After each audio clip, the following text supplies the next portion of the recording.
1 million ankle and wrist injuries occur every year. A majority of them are sprains and strains. A sprain is an injury to a muscle or a tendon, and a strain is an injury to a ligament. In case of an injury, it is important for one to know how to perform basic first aid in order to minimize discomfort and speed recovery time. Good morning. For my job skills demonstration today, I will be showing you how to bandage an ankle and a wrist after a sprain or sprain has occurred. The supplies that I will be using are 2 bandages, clips, 2 ice packs with covering, and over the bed table, 2 chairs, a pillow, and my assistant for demonstration purposes. Before we begin, there are safety precautions we need to keep in mind. First of all, before beginning this procedure, make sure you know how to do it properly. Next, when wrapping the extremity, make sure it's not too tight that it cuts off circulation, but not too loose either so that it's ineffective. Next, when wrapping, make sure to leave the fingers and toes uncovered unless they are injured, and do not use an elastic bandage over an open wound. Next, after wrapping, make sure to perform the 4 circulation checks to ensure proper bandaging. And lastly, when dealing with an open wound, make sure to wear gloves to protect yourself. Now to begin. When you first come upon an emergency scene, do a quick scene survey to make sure there's no danger to yourself or the victim. Then, get consent to help the victim. Is it okay if I help you? Then do a quick assessment of the victim to see if there's any life-threatening injury. Then observe the injured area for redness, swelling, irritation, pain, or bleeding. If any of those are present, you will do the following. First, rest the extremity. Then, you will ice the extremity with the ice pack for cycles of 10 minutes on and 10 minutes off. Then, you will compress the extremity by bandaging, perform 4 circulation checks, and then elevate the extremity. Now to begin bandaging.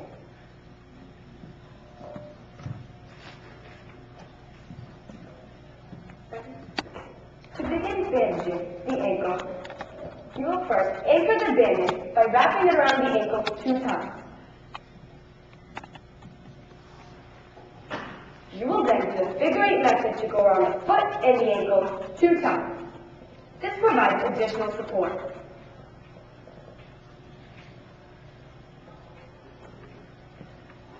You will then finish up by using the spiral method to wrap around the leg and upwards towards the knee. Make sure to secure the bandage with the clips, making sure the clips are not over a bony prominence or on the underside of the leg, which may cause discomfort.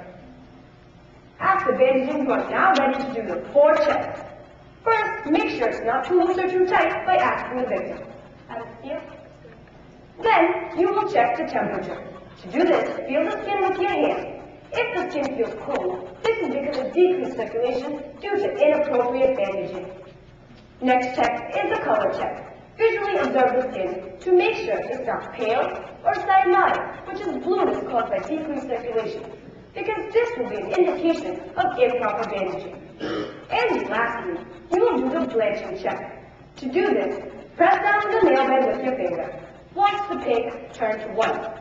When the pressure is released, however, the white needs to turn back to pink almost immediately. If the reaction time is delayed, this is because of decreased circulation due to improper bandaging. If any of the checks indicate improper bandaging, make sure to remove the bandage and reapply.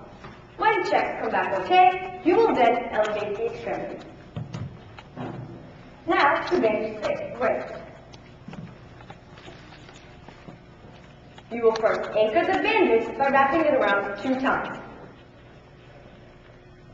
You will then do the figure 8 method to go around the hand and the wrist 2 times, which provides additional support.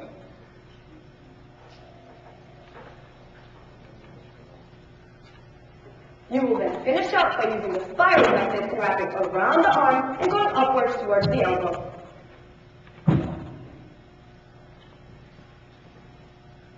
Make sure to secure the bandage with the clips and perform the 4 checks. Make sure it's not too loose or too tight. Check temperature, see the color, and do the blanching check. When checks come back okay, elevate extremity. Now, to recap. When you first confront an emergency scene, do a quick scene survey to make sure there's no danger, get consent to help the victim, and then assess the victim for redness, swelling, irritation, or pain. You will then rest the extremity, ice the extremity for something like 10 minutes on and 10 minutes off, compress by bandaging, do 4 circulation checks, and then elevate the extremity. To bandage the wrist or the ankle, the methodology is similar. You will first anchor the bandage by wrapping around 2 times the ankle for the ankle and 2 times the wrist for the wrist. Then do the figure 8 method and go around the foot and the ankle for the ankle and the hand and the wrist for the wrist. Finish up by using the spiral method and securing bandage with clips. Perform the 4 circulation checks, make sure it's not too loose or too tight, check temperature, check color, and do blanching check. If any of the checks indicate improper bandaging, make sure to remove the bandage and reapply. In conclusion, numerous injuries occur every day to individuals who play sports, but also to individuals who perform normal day-to-day activities. I hope I have effectively taught you how to bandage an ankle or wrist in case any of you have the misfortune of suffering this type of injury. Thank you.